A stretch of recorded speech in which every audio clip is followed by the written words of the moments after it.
Show. My name is Brio, and I'm so excited that you found some time out of your day to join me here on the Q&A show. As always, I've got another great guest for you lined up all the way from Denver, Colorado. But before I get started, I just want to remind you, if you happen to catch this show live, if you're watching it right now, do me a favor, hashtag live. And if you see this show somewhere down the road, in a replay on the media page, hashtag replay so we know you watched it.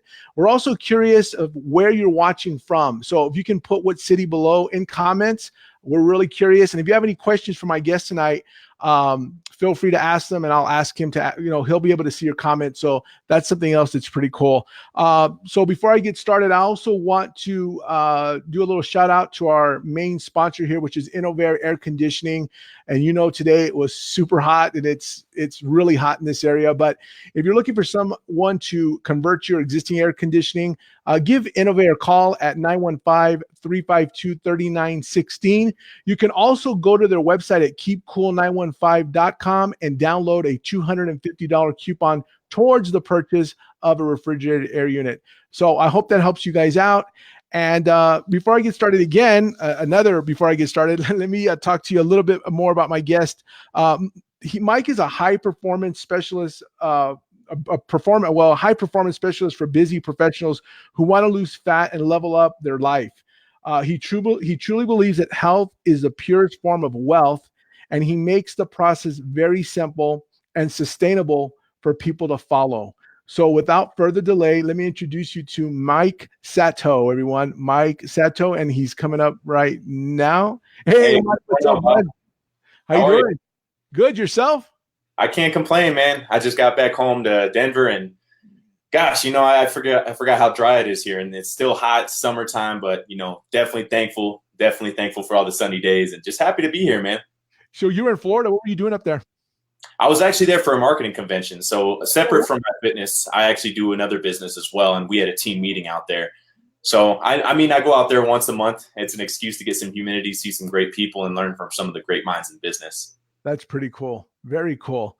So my audience here, I talked about how you help busy professionals. People have different words, fitness coach, or, you can correct me, right? But I know you're more like a wellness, all around wellness. That's how I see you. And I've been following you for a few years now.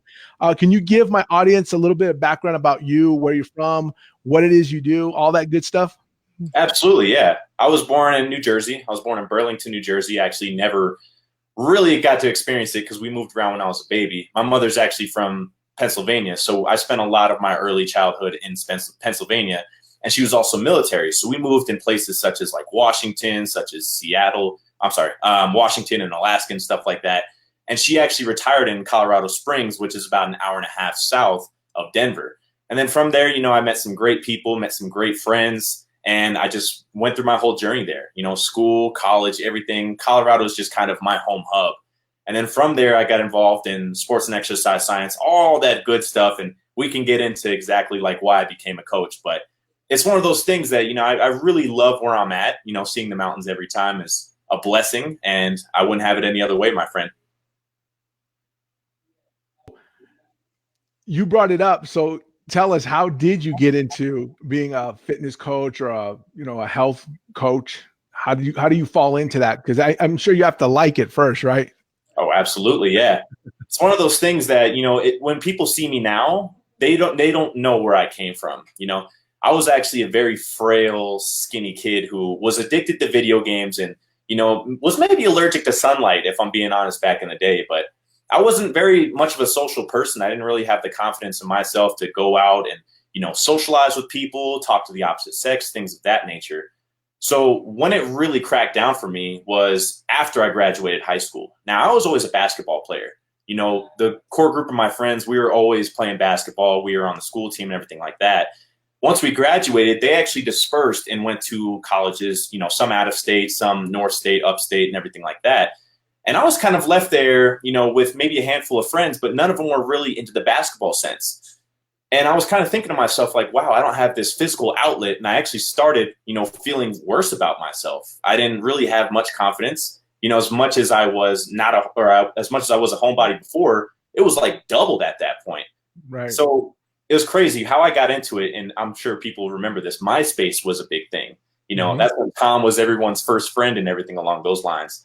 And people were customizing their pages. You could put GIFs and captions and everything like that. And I don't know how I came across it, but I came across this picture of Arnold Schwarzenegger, right? And so how old were you at this point? I was 19 at this point, actually. Okay. I'm 27 now. Okay. So I was 19. And I was looking at this picture of Arnold Schwarzenegger, and it was crazy because he was on the beach with a bunch of attractive women. And, most people would see like his muscles or see the beach or see the women, but I was actually more like gravitated towards his smile. And I was like, wow, he genuinely looks happy. And it's something I never really experienced for myself. So it was crazy. I was on a desktop computer, like a big box desktop computer. And I went straight to the bathroom, looked at myself in the mirror, took my shirt off, and I was like, look, you got to achieve that Arnold smile. I didn't want to look like Arnold, but I knew I had to bulk up and at least be confident in myself. Right. So it was one of those things that I went on Google, I was on YouTube, bodybuilding.com, all the generic sites, and I was just going through trial and error. And I was seeing some results, but none of the results that I was really, really looking for. Like I didn't have that Arnold smile on my face, I still had that fake cheese, like, yeah, kind of happy, Right. So it was crazy. My mom was actually pushing me to go to community college at this point because I didn't know what I wanted to do, but she was like, you got to get a college education. She was that mom, and I'm grateful that she was that mom. Right. And then from there, I found this newfound passion. I was like, well, this is interesting, and I want to learn how to like be an expert in this. Like, I want to go beyond YouTube and Google and everything like that. And I actually want to learn the science and the mechanics of exercise nutrition. So I went upstate to a little city. It's called Cowtown, but Greeley, Colorado, at the University of Northern Colorado. And I actually studied sports and exercise science there. And it was crazy. As I was learning stuff in classes, I was just implementing. I was getting massive results. I was feeling damn good about myself, Bob. It was getting to the point that like my peers would even ask me, hey, like, what exercises do you do? Like, are you counting your carb? Like, they're asking me all these fitness and nutritional questions. And I'm like, yeah, right. Boost so a little they could see the physical change, but I guess they also noticed the mental state that you were in, right? You probably changed your attitude changed. Oh, absolutely. Yeah. I mean, I was the type of person that I couldn't sustain eye contact for more than 2 seconds, because I was subconsciously thinking and maybe even like adamantly thinking that, hey, these person are hopping on my insecurities. And that made me super uncomfortable. And it's not something I want to deal with.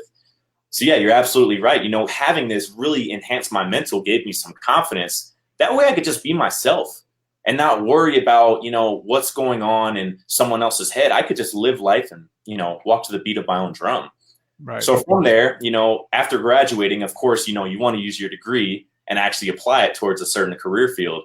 I actually got a job as a personal trainer at Lifetime Fitness. Okay. So Lifetime Fitness, that's actually where my personal training essentially began. From there, I moved around a couple big box gyms, such as 24-Hour Fitness and stuff like that. Right. I actually managed a supplement store. Like my path just kind of veered off, but it stayed consistent with fitness and nutrition. Because you were attracted to it, so you stuck with it. Oh yeah, it was a passion of mine. It was a big hobby, and it's one of those things. If you really, really, truly care about what you do it, without even like money attached to it. It's just something you want to do. You're lucky you found that early on, because people go decades without knowing what they want to do, and that's okay for somebody because that's their own journey. But now you get to hone your skills because you already found your passion, and now you could just get better and better at it, right? Absolutely. Oh, I'm just scratching the surface right now. I mean, that's the beauty of it. Like, I got a long run in me. I took a good self-reflection, and I know that this isn't just a quick hustle. Like, this is something I want to be involved in, actually brand my life around. Right. So, doing personal training and everything like that, I usually only train people that had my past issues, people who were skinny and had trouble gaining weight. And honestly, that's easy for me to teach. It's like, yeah, you just eat a crap ton and lift some heavy weights. It's a lot easier to gain weight, in my opinion, than it is for someone who's overweight or looking to lose weight to lose weight. Right. And so that, me being the guy I am, I was like, well, I don't know how to lose weight, essentially. Weight loss is something I'm not an expert in. It's a new challenge. I want to find out. So going through these big box gyms, a point in my life came across where I was just like, I don't want to keep working for somebody else. Like, I'm over here paying or I'm over here charging clients $60 a session in a big box gym, and I'm only seeing $18 an hour. I was like, something ain't right there. Right. You know, that's not something I want to do for long term. So I branched out and I started doing my own in-person personal training business. And I actually inherited a client from someone who was moving away. And she was a lady, and she's still one of my favorite people. I still contact with her after all these years. And she was looking to lose weight. And at the time, I was like, yeah, I'll take you on. I'll get you results, knowing that I didn't know how to do it. Right. And that's the kind of guy I am. I like to, shoot first, ask questions later. Right. Like, just throw yourself in it. Well, they always say yes, right? A lot of opportunity, people say no, but they say yes and then figure it out later. Absolutely. Absolutely. Yeah. It's just because you have the basics down, you know, health, nutrition, you just had to make the connection for her. I had to make the connection for her. Absolutely. Right. And basically anybody in that weight loss industry or weight loss interest, And so, me, I was kind of training her like how I was training, and she was getting some results, but she wasn't seeing the weight go down. See, my problem is I knew how to build muscle for her. Her figure was changing, but her goal wasn't to gain muscle and to change her figure. It was to lose weight. Right. So a couple months went by and we did her measurements and everything like that. And we found out that she only lost maybe 5 pounds in the last 2.5 months. And to some people, that's progress. But to me, I was like, I know I can do more. And yeah, she was stronger, clothes were fitting better, but I was like, I know that I can do more. And I looked at her then, and I had to be real with myself. And I was like, you know what? I'm going to make this happen for you. And she saw that in me, and I applaud her. And like I said, she's one of my favorite people, is because she believed that I was going to make that work for her. So how did you do it? What did you do? So I started going to research, Okay. With what I studied, they taught you how to like move muscles, how to eat, but it wasn't really specific to weight loss. So I had to really do some research on my own, research recipes, research on the pros and cons to a certain diet. And I became obsessed with weight loss, even though I wasn't in it for myself. I wanted to change her life so bad that I actually started researching that stuff.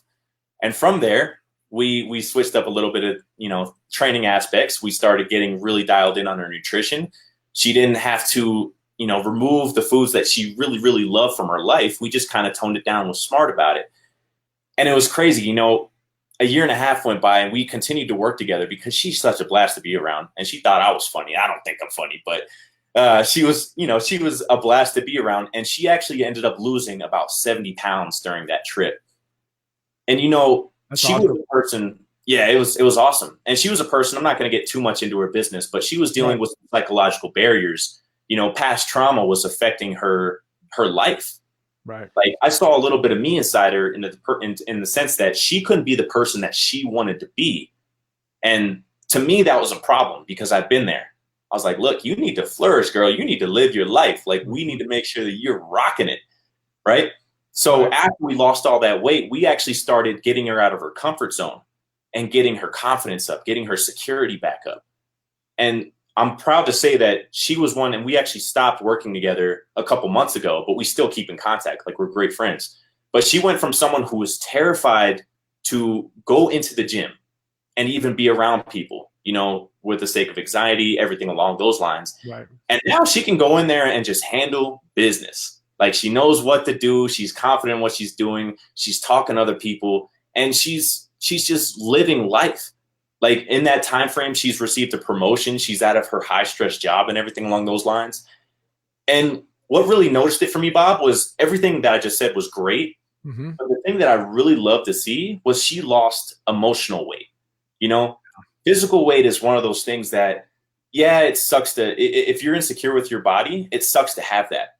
Right. But the real damage is in your head. Mm-hmm. That's with most things, right? Even, you could apply that to relationships, your work, and then your personal health, right? So what you're saying is absolutely true. So it's a mindset thing. If you can get into that and change your mind, change habits, you start seeing positive outcomes in other parts of your life. Absolutely. Yeah, I couldn't agree more with that. And yeah, once you lose that emotional weight, now you feel free, Right. It's crazy how I think most people are imprisoned by their own mind. Mm-hmm. And it stops them from doing what they truly enjoy doing. And once you break those psychological bars, you're able to live your life. So do you help them do that? Do you help them break those psychological bars? Do you have do you have those sit down, come to Jesus talks, or how do you approach that? Because you know that old saying, can't see the forest for the trees. Some people just think that everything they do doesn't work, or their body, they don't have the right body type, or you know, they have all these excuses. And I don't know. I mean, some of it could be true, but I think most of the time it's not true. I don't know. You tell me. Yeah, most of the time it's their belief, right? Mm-hmm. If you look at a baby, like a baby doesn't grow up and know how to do stuff. It's always conditioned to do that. Right. So sometimes people are in households, sometimes people are in work environments that actually inhabit this belief that, hey, I'm not good enough, Mm-hmm. or hey, this isn't going to work because nothing else has worked. So really, when I see those behaviors pop up, I call them out on it. And I don't call them out on it in a drill sergeant sense, but I just, from a coach perspective, I just ask questions.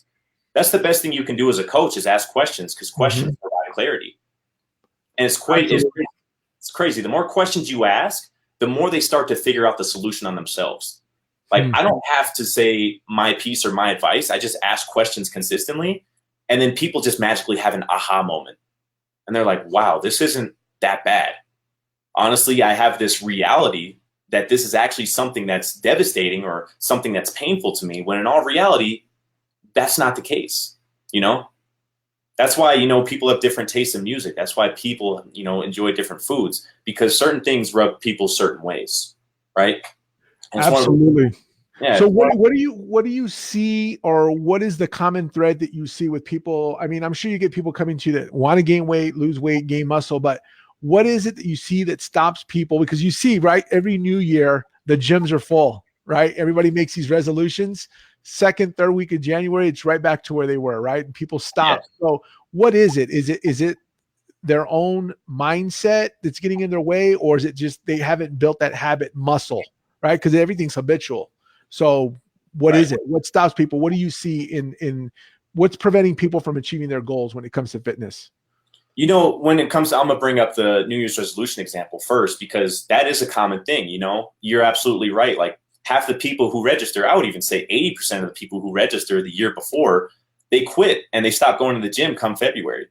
And that's because people love conformity, right? If you see 10,000 people walking down the street, you're going to be like, what the hell are these people walking down the street for? Do I need to be walking down the street? I need to be doing this. So people love being a part of something. So when everyone has this New Year's resolution, everyone wants to jump on, you know?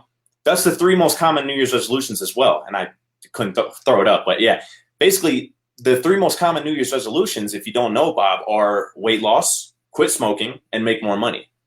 But it's amazing how many people can't stick to those 3 New Year's resolutions. Yeah. But to go into that, I think it is the mindset. I think it's because people want instant gratification. You know, it's the same thing why, you know, people get upset that they don't get certain likes on a Facebook post or something like that, because they want that instant gratification. They don't want something to work for, you know? Right. And when it comes to, you know, being in that state where it's like you're not happy with yourself, you want to lose 30 pounds. If you don't lose 30 pounds in a month, people are like, screw this. I really don't want to do this. What is this for? And I actually just did a podcast in terms of like figuring out your why. If you don't have a compelling reason why that you want to do this, as soon as stuff gets hard, as soon as you're short of breath, you know, as soon as you're sweating, you're exhausted, you're getting lightheaded, the question is going to go through your head, why am I doing this to myself? And if you don't have a compelling reason why, you quit. Because people love to be humans are designed to be comfortable. They're not designed to step out of their comfort zone.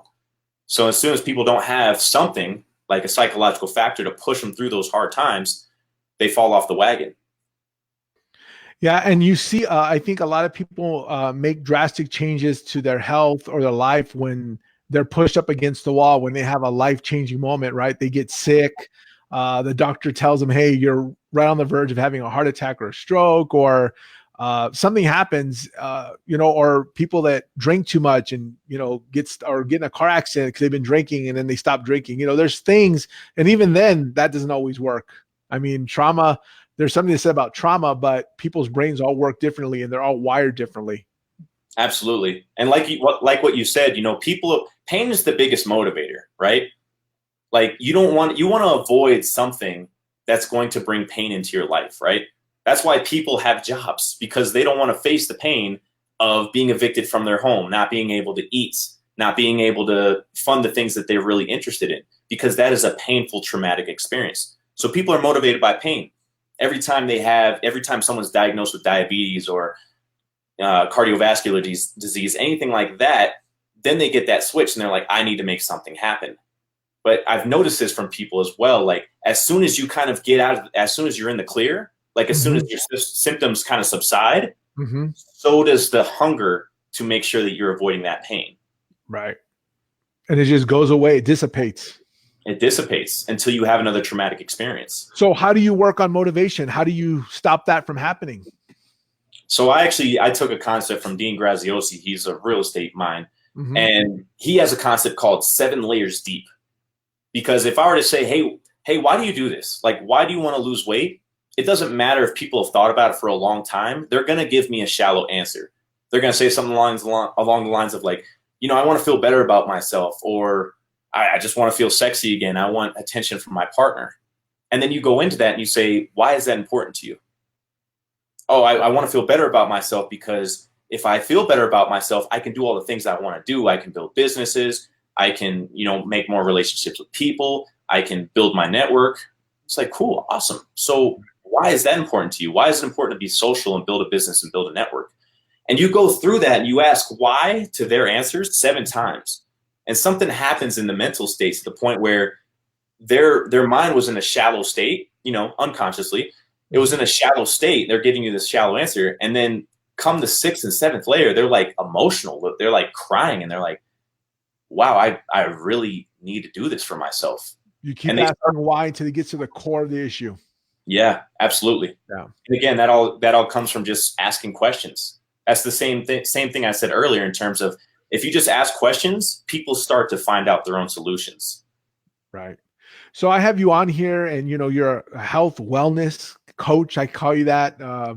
But you also work with people online, right? You're not all of your clients are in front of you. They're not in Denver. So there's people on here that could actually get help from you. So why don't you walk us through how you would help somebody that's in a different city? What would that look like?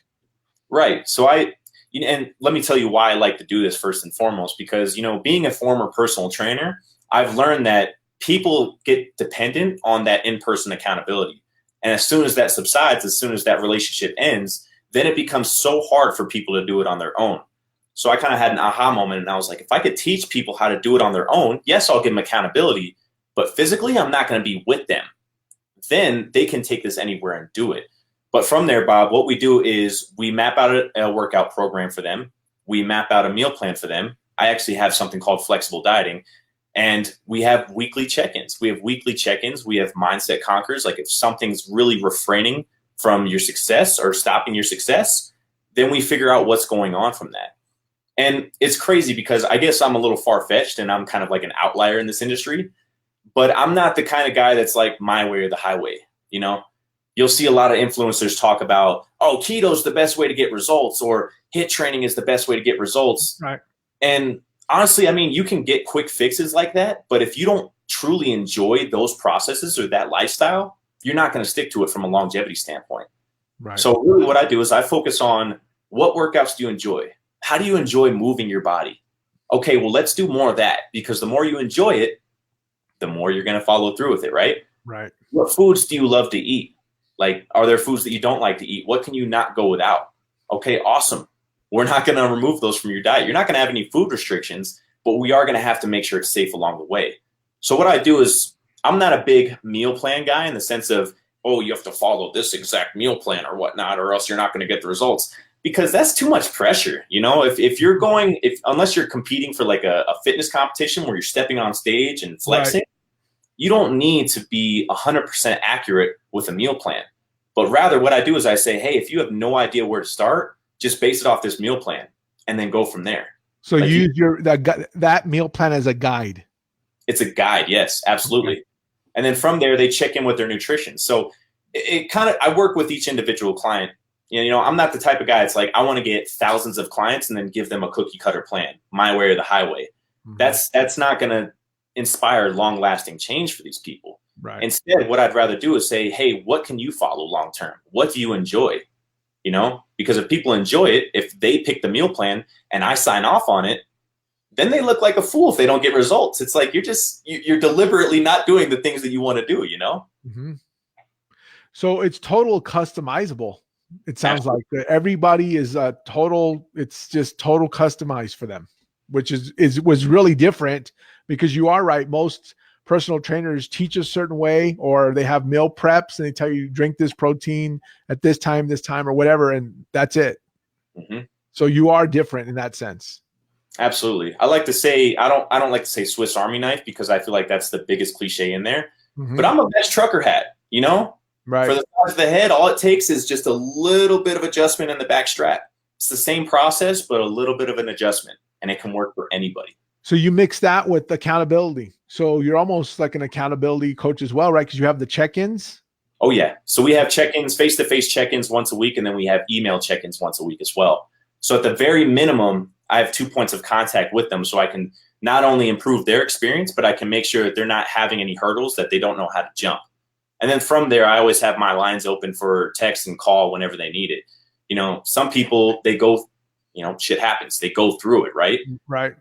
You know, I had a client a couple months ago. She had a very traumatic experience, and she sent me a text. She's like, well, I don't know the scope of, you know, how much you're my coach, but I really need someone to talk to. I got on the phone with her right then and there. It's like, whatever you need to be successful, I will help you with that. And I'm dedicated to your results. So she didn't know what her boundaries were with you, because you were just her fitness coach or health coach. And then, so she took it to another level, or you did actually. Yeah. Well, she kind of opened the door. Well, she cracked the door open for her, and I kind of busted in and said, how can I help? Yeah. You know, that's awesome.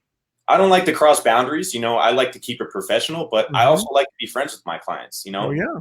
It's one of those things, you wear different hats. Like, and I can have the friend hat, you know, we can just shoot the shit and have fun. Mm-hmm. But if I hop on that coach hat, you know, I want to be really deliberate with what I do, and I want to get you results. Like, I'm going to say what needs to be said. I'm not going to just fluff you up if you're not in the mood to be fluffed up. Like, we're here to do business. We're here to get you results, and that's what it's all about. That's awesome. That's really cool.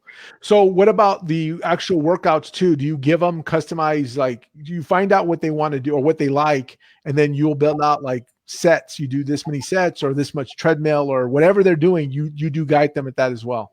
Oh, absolutely. Yeah, we do sets, reps, certain exercises. The program I actually use actually demonstrates the exercise. If they're unclear on what it is, they have video demonstrations for it. You know, I try to make it as professional but as simple as possible. That way people don't fall off.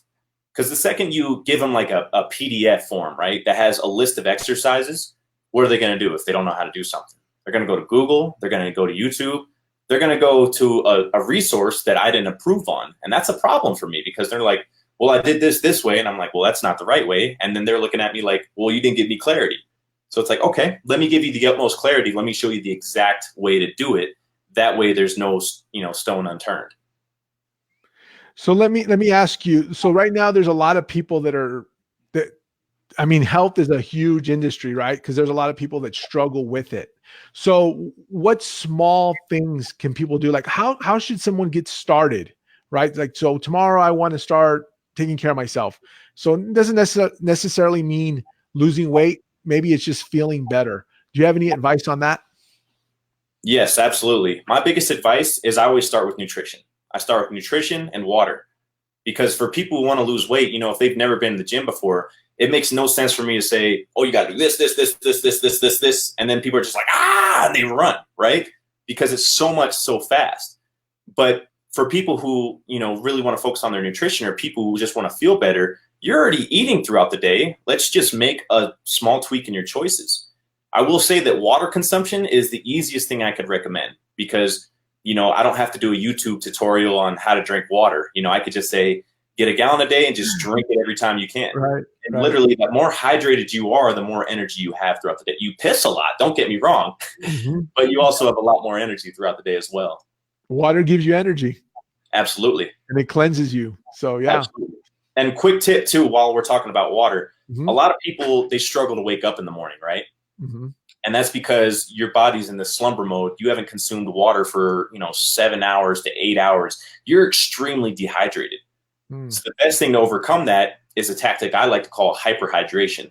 Okay. So you literally maybe have 28 to 30 ounces of water, as much as you can handle. And as soon as you wake up, you make your bed and you chug a lug that thing. And literally it puts your body into a hydrated state. Your organs start functioning, your cells start functioning, your brain can function better. And you literally jumpstart your day on a hydrated note. And it sounds cheesy, but it is super, super effective. And that's something people could do tomorrow, you know? That's awesome. I also heard that drinking water before you go to bed reduces heart attacks. I don't know if that's true. I just heard that. So first thing in the morning, I hadn't heard that, but I had heard the night stuff. So yeah, that's pretty interesting. That's awesome. I haven't heard of that. Now you got me something to research, man. That's awesome. So I know that how can someone get a hold of you? Like if they wanted to reach out to you on social media or they want to start following you, what's the best way for them to do that, Mike? Yeah. So my two main social medias, I try not to disperse too much, are Facebook and Instagram. So Facebook, my tag is facebook.com/Mike C as in cat, because my middle name is Christian, and Satow, Satow. As for Instagram, it's at Mike Satow _. And that's the best way to get in contact with me. You can send me a DM. You can comment on my posts. You know, whatever even if you just send a friend request, I like to engage with all my new friends and just say, hey, thanks for the connection at the very least. Because that's what social media is about, being social, right? And anytime I can deliver to somebody, it's important. That's awesome.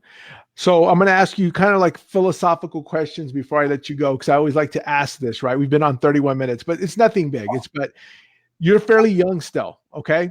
So if you could go back, because you've been in this industry for a while now. So if you could go back in time, let's say 10 years, what would you do differently that you think would get you here now? Is there a hack? Is there something that you would do that would shorten someone's success path? Do you have any tips on that? Absolutely. I would say, invest in yourself. And I know it sounds cliche. I went to college, but they didn't really give me that one-on-one attention. They're kind of generalized. They were teaching a curriculum, right? Excuse me. They were teaching a curriculum, and it was one of those things that wasn't personalized for me. So I would say invest in someone, or not in someone, invest in yourself to the point where you're spending cash with someone who has what you want, whether that be a fitness coach, a business coach, a relationship coach, a life coach. Whoever has what you want, follow their footsteps because they already have the blueprint lined out. I promise you it's going to save you so much time. It's going to save you so much frustration. You don't have to lose sleep over if this is going to work or not because you already have proven methods that are guaranteed results. At least someone has done it. And my philosophy is if someone can do it with that strategy, I can do it as well. So I would just say invest in yourself. Find something you're really passionate about, something you really want to achieve for yourself, and pull the trigger on it. That's awesome. Very good advice. Very good advice. Well, I thank you for coming on here, Mike. Is there any final words, anything that you want to, before I let you go, anything you want to say to our audience, and any final words of wisdom, should I say?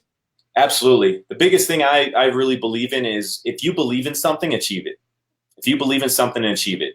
And share your vision with people. But here's the thing. Don't share your vision with people and then let their judgment crowd you, right? Mm-hmm.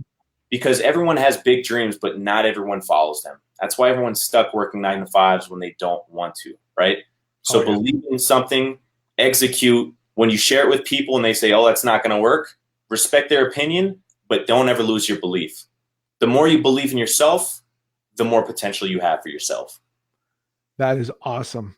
So anybody here looking for a personal trainer, accountability coach, it's all wrapped into one. Get a hold of Mike Satow. Mike, I said your last name right, man. Thank you. You did. And thank you for coming on. I really appreciate it. We're going to go ahead. This will be on the media page, and you guys reach out to us. Thank you for joining us here on the Q&A show. Until next time, you guys have a good one and stay focused. Thanks, Mike. We'll talk to you soon. Thank you, Bob. Thank you, everyone. Bye, you guys.